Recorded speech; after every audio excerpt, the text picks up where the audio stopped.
Bonjour et bienvenue à votre magazine socio-communautaire dans la vallée. Je vous présente aujourd'hui 3 invités dont le dynamisme est garant de leur réalisation. Monsieur Frédéric Brault nous présente une nouvelle troupe de théâtre offrant une production de grande qualité. Madame Karine Beauchamp nous offre la possibilité d'aider et de réconforter les personnes en perte d'autonomie. Enfin, Madame Isabelle Doyon nous dit comment nous pouvons contribuer à de meilleurs diagnostics médicaux.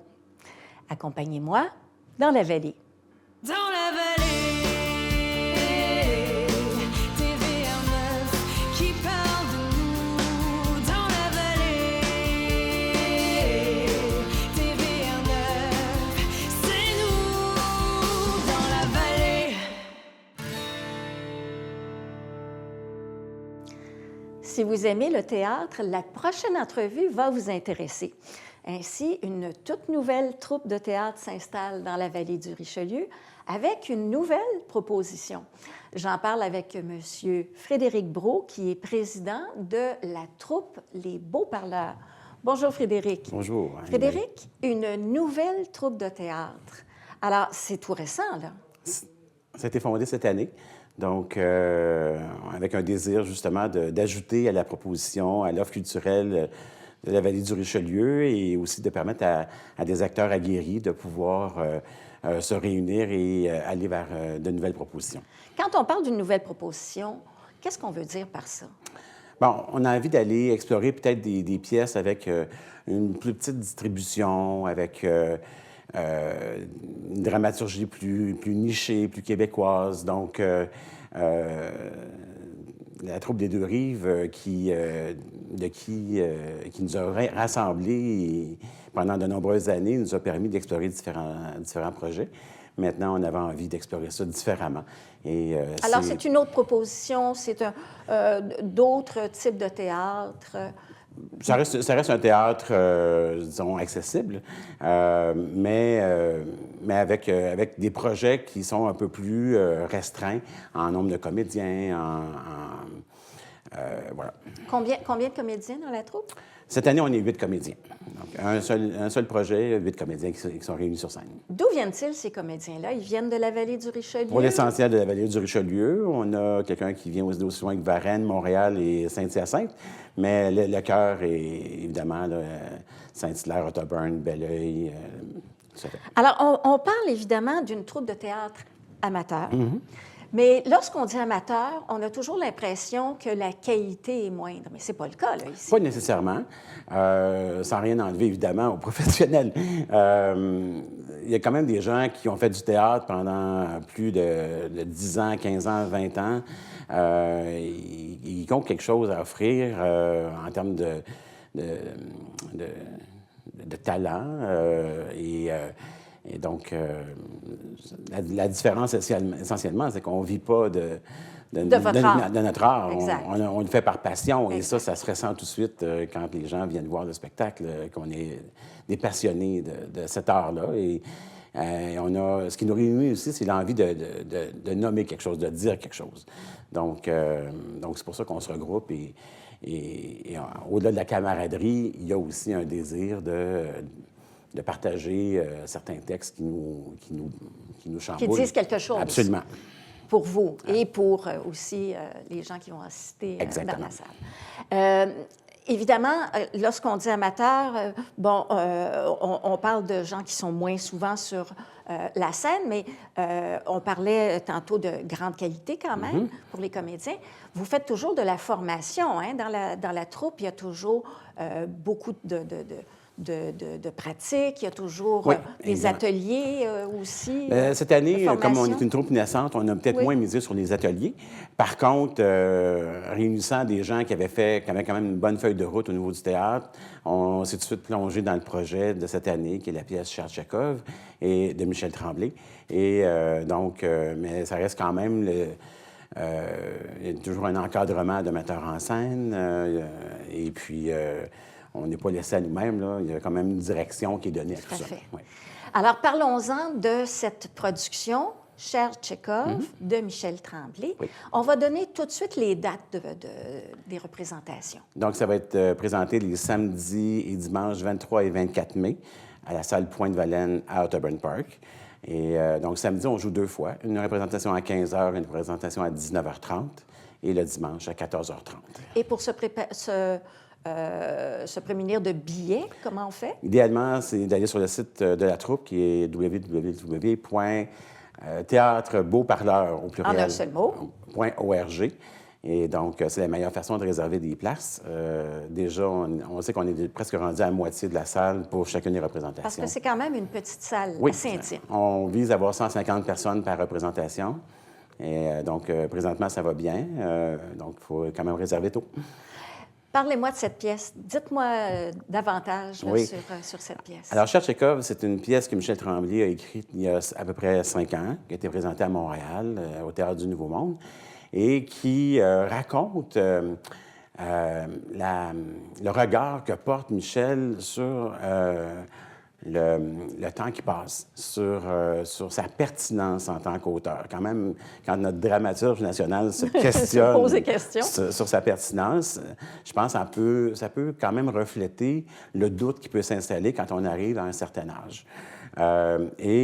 Donc, il le fait à travers le prisme d'un auteur qui revisite une pièce qu'il a écrite, qui se veut un hommage à son auteur préféré, qui est Anton Tchekhov, et tout en essayant un peu de se coller à la pièce La Mouette de Tchekhov. Il crée une famille d'artistes qui se réunit autour de souper d'Action de grâce.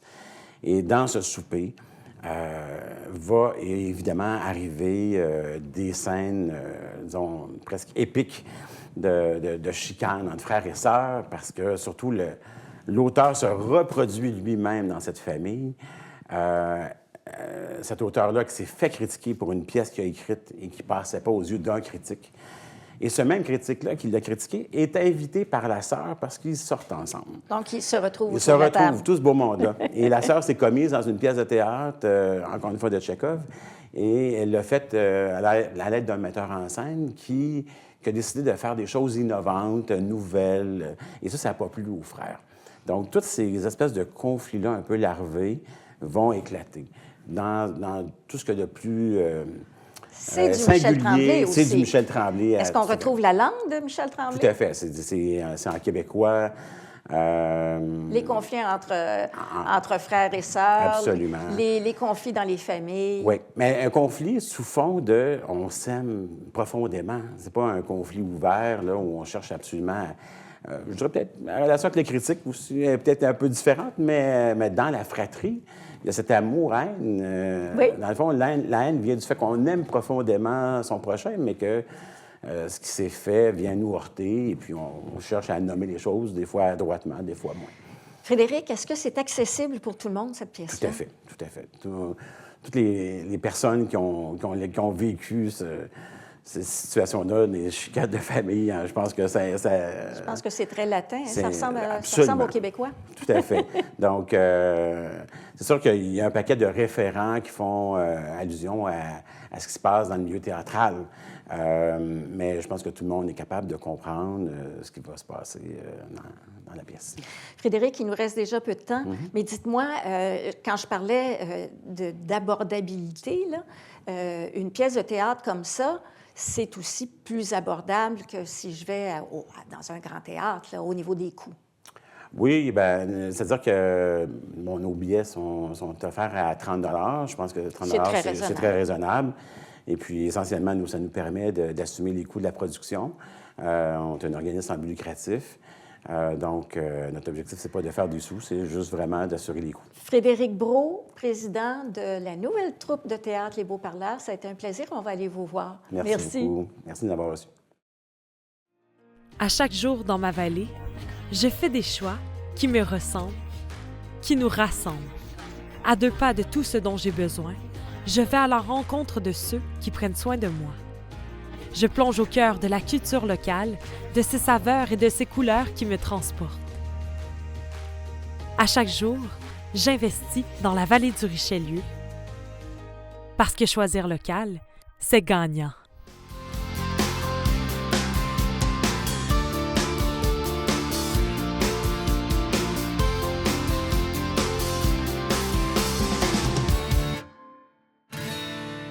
Fondation Aline Letendre de l'Hôtel-Dieu rend la vie tellement plus agréable à ceux et celles qui y sont hébergés.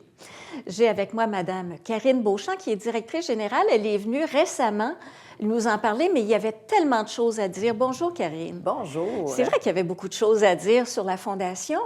Rappelez-nous, là, pour ceux qui auraient manqué la première entrevue, qu'est-ce que c'est que votre mission? Qu'est-ce que vous faites dans la vie des... La Fondation Aline Letendre vient, depuis 1984, rehausser la qualité de vie des résidents de l'Hôtel-Dieu de Saint-Hyacinthe. Donc, on est le plus grand CHSLD public du Québec. Donc, c'est pas peu dire, il y a vraiment beaucoup de gens qui sont passants chez nous. Environ 500 résidents. Oh là là! Oui. Donc, ce sont des gens qui sont en perte d'autonomie? Absolument. Le plus souvent, c'est des personnes aînées, mais on a aussi des personnes plus jeunes là, qui sont en situation de handicap, qui nécessitent des soins là, 24/7. Mais le plus gros de notre clientèle, c'est vraiment des personnes aînées en perte d'autonomie là, qui ont besoin d'être assistées. Là. Donc, l'objectif de la Fondation, c'est de les égayer, de leur donner des loisirs. De la douceur, du bonheur, remplir ça de dignité, faire en sorte qu'ils aient l'impression quand même de se sentir chez eux, parce qu'en fait, c'est ça, c'est un peu leur dernière maison, mais on veut qu'ils soient bien, que ça soit bien décoré, que l'ambiance soit agréable, puis qu'il y ait plusieurs activités disponibles aux besoins s'ils ont envie, bien justement, de se distraire. Là. Alors, entre autres activités, je sais que vous faites de la zoothérapie. C'est énormément apprécié. La zoothérapie, on a aussi un gros volet de massothérapie, c'est privé, là, oui, aux résidents, au chevet du résident. On a énormément d'activités de loisirs. Docteur Clown qui vient chez vous. Le Docteur Clown qui fait rire tout le monde. Je suis une fan moi-même du Docteur Clown. Puis des animaux aussi comme de raison. Aussi, la Fondation investit dans du matériel aussi plus physique, là, des équipements médicaux, des chaises, par exemple, pour laver les personnes dans la douche, plus de l'ameublement aussi, là, encore une fois, pour rendre l'endroit plus joli. Là.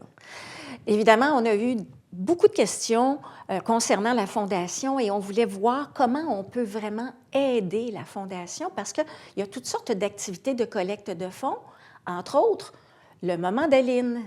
Le fameux l'instant Aline. L'instant Aline, c'est voilà. notre nouvelle loterie, exactement. C'est un moitié-moitié, en fait, donc c'est vraiment sympathique parce que c'est très accessible. Les coûts des billets sont peu dispendieux. Puis il y a une chance sur deux là, de gagner. Bien, pas une chance sur deux, mais vous avez une chance de gagner la moitié du gros lot qui est amassé. C'est un tirage par mois. Dans le fond, la plupart des gens aiment beaucoup participer à la loterie, donc c'est une façon de joindre l'utile à l'agréable. Ça nous aide à ramasser des sous une fois par mois. On fait le tirage. Le prochain a lieu le 30 avril. Alors là, donnez-nous des détails. On ne va pas chercher un billet de loterie chez vous. Là. Comment ça fonctionne pour jouer? En fait, c'est directement en ligne. Donc, sur le site Internet de la Fondation, il y a vraiment un lien. L'instant Aline, on clique dessus. On va sur Fondation AlineLetendre.com. Aline Letendre et il y a un gros bouton qui nous dit... Participer. OK. Bien, il y a toutes les façons, en fait. Il y a l'instant Aline qui se trouve, mais il y a aussi nos prochains événements. On a, ce samedi, on a un show rock. Sinon, le prochain gros événement, ça va être Bouger ensemble. Donc, c'est un événement, encore une fois, que je trouve très cohérent avec notre mission parce qu'on veut ici là, promouvoir les saines habitudes de vie, faire bouger les gens. Parce que si les gens restent en santé le plus longtemps possible, autonomes le plus longtemps possible, bien, ils vont arriver plus tard au CHSLD ou même peut-être qu'ils vont l'éviter complètement. C'est tout à fait ça. Je vous promets que si vous êtes de passage chez nous, on va tout faire pour égayer votre vie, mais on vous souhaite quand même de ne pas avoir à passer chez nous. Donc, effectivement, c'est une excellente façon. Se tenir en forme, c'est une des clés, on le sait, là, de la santé. Donc, cette année, c'est une nouvelle, vraiment, activité tout à fait renouvelée. C'est une semaine complète. Donc, ça sera du lundi 8 juin au samedi 13 juin. Lundi 8 juin au samedi 13 juin, exactement. Donc, toute la semaine. Toute la semaine. Il faut s'inscrire? Il faut s'inscrire. Il y a plusieurs façons de participer. C'est un événement tout à fait complet. C'est-à-dire que durant cette semaine-là, on a plusieurs précieux partenaires, des écoles de danse, de yoga, de toutes sortes de choses, de boxe. On a même du pôle fitness, des gyms qui ont accepté d'ouvrir leurs portes. Qui sont à Saint-Hyacinthe? Il y en a plusieurs à Saint-Hyacinthe. On en a un aussi à Mont-Saint-Hilaire. C'est Focus Studio qui a accepté de participer avec nous. Et puis, les gens vont pouvoir essayer ces gyms-là. Fait que c'est agréable parce que ça fait longtemps qu'on a vu, par exemple, le Focus Studio puis qu'on a envie d'aller essayer un cours là-bas, bien, ça va être une belle façon de le faire. Et les coûts des inscriptions vont être tout remis à la Fondation. Alors, si on a le goût d'essayer une activité, que ce soit du gym, du pole dance, mais ça m'étonnerait que j'en fasse.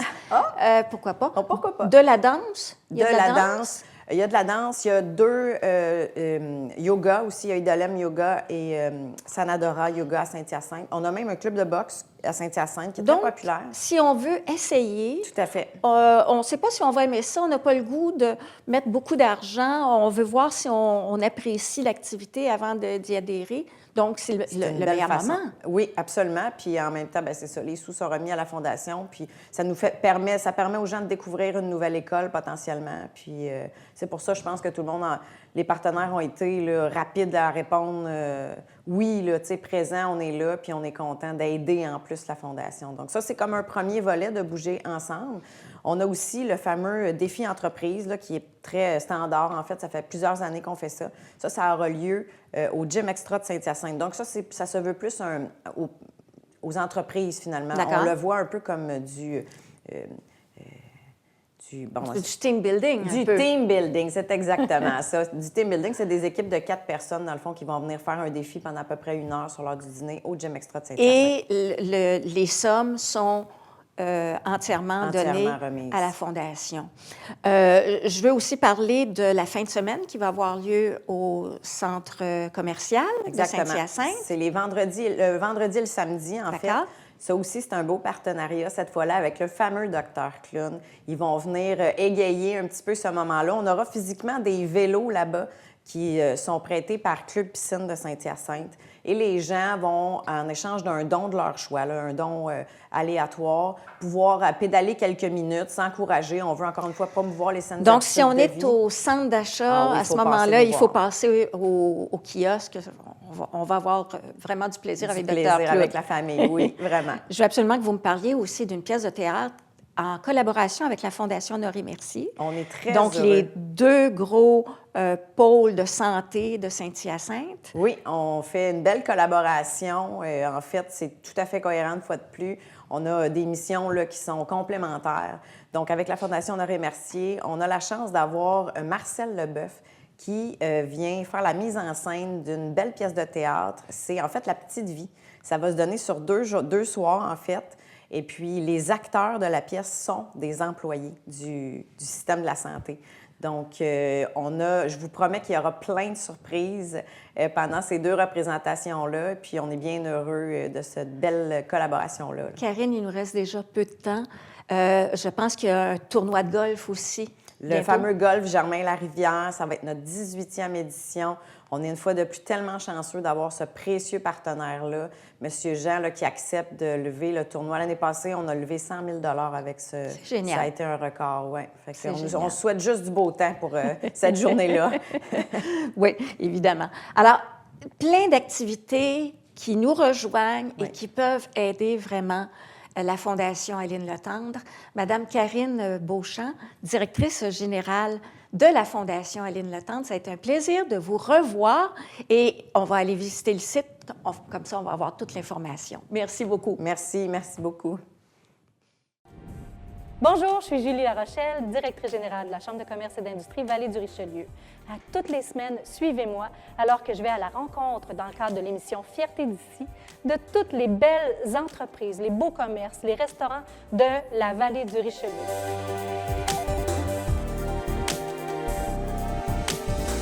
Suivez-nous, c'est un rendez-vous Fierté d'ici sur les ondes de TVR9.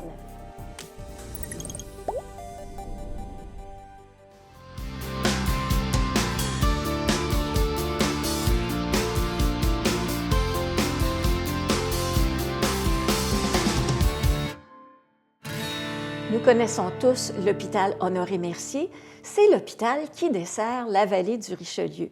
J'ai avec moi Madame Isabelle Doyon, qui est directrice générale de la Fondation Honoré-Mercier. Elle va nous donner tous les détails concernant son organisme. Bonjour Isabelle. Bonjour.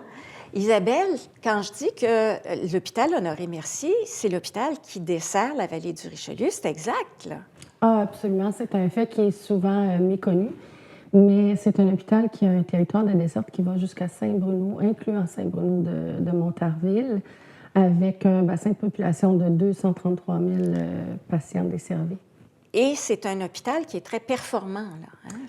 Si on est allé à cet hôpital-là, les soins sont extraordinaires et très, je dirais, très pointus. Oui, parce que c'est un hôpital de soins de première et deuxième ligne, donc ça veut dire des soins généraux et spécialisés. C'est un choix qui a été fait il y a plusieurs années d'en faire un hôpital, non pas d'internat, mais vraiment de soins spécialisés.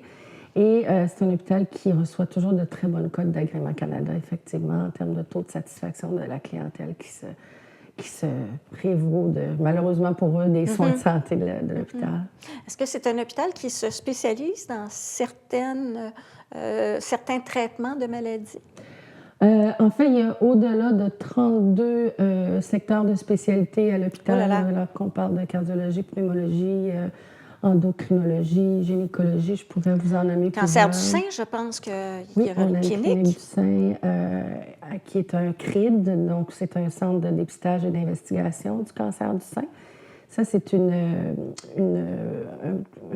un statut qui est donné à certains hôpitaux qui leur impose d'avoir des critères très stricts pour performer dans l'identification d'un diagnostic chez les dames qui se présentent avec des masses suspectes au sein.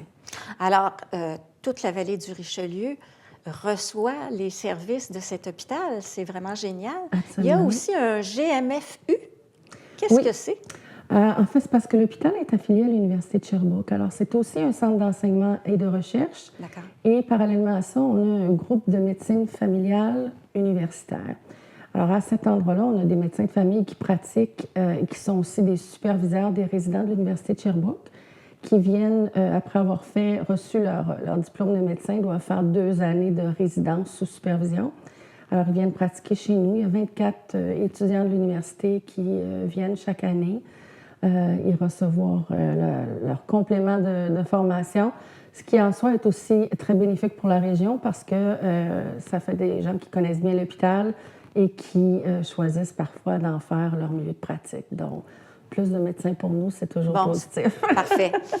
Alors, la Fondation Honoré-Mercier, c'est une fondation qui amasse de l'argent, non pas pour égayer ou donner des loisirs, comme on a vu avec la Fondation Aline Letendre, mais c'est davantage pour aller chercher de meilleurs traitements.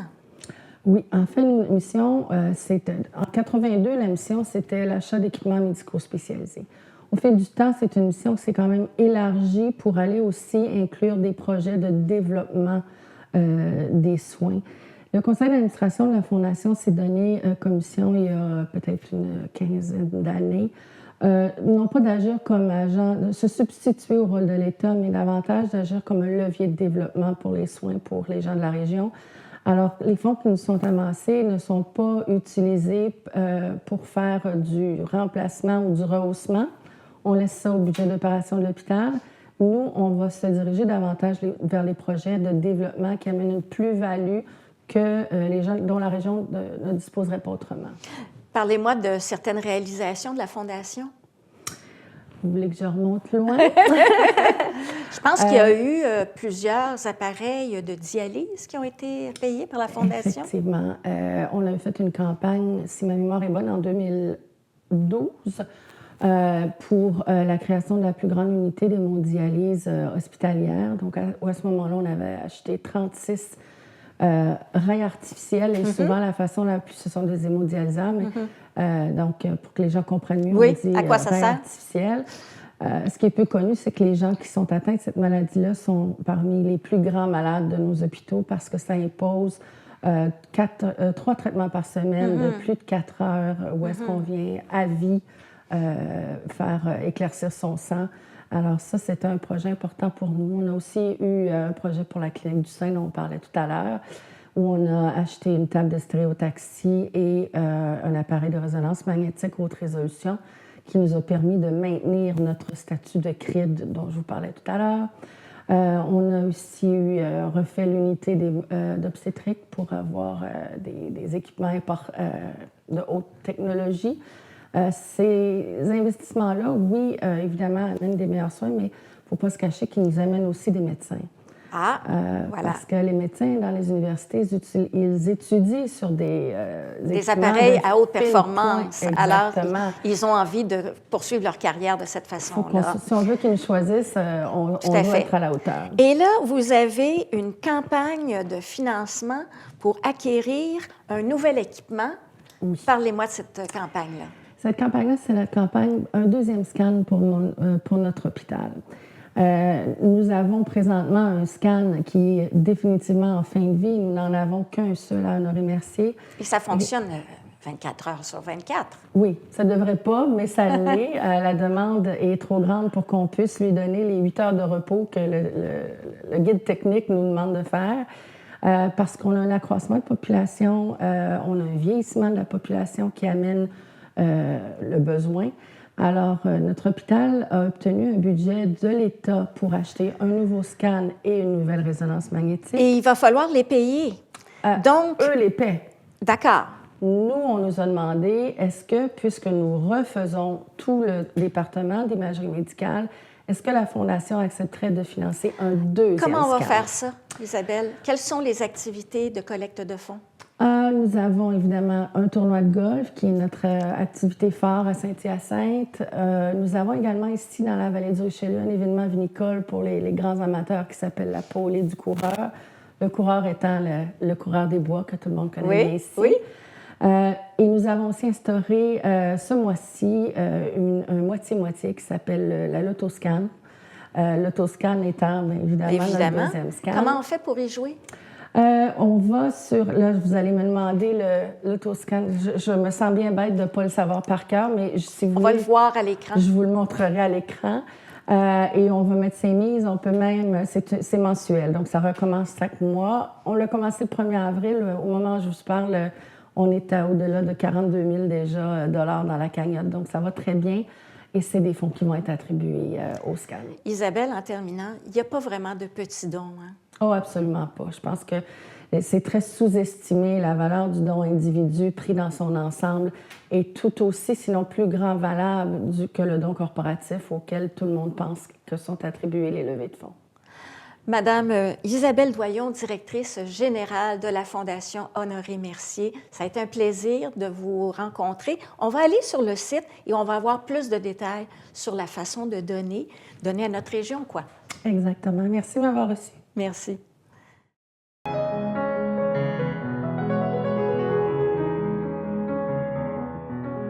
Kwaimzewe, Ndaleweze Suzy Opamsawino, Alnon Basquania Te Enwege Odanak, Kolipayon Obanake Kendakina, vous écoutez TVR 9.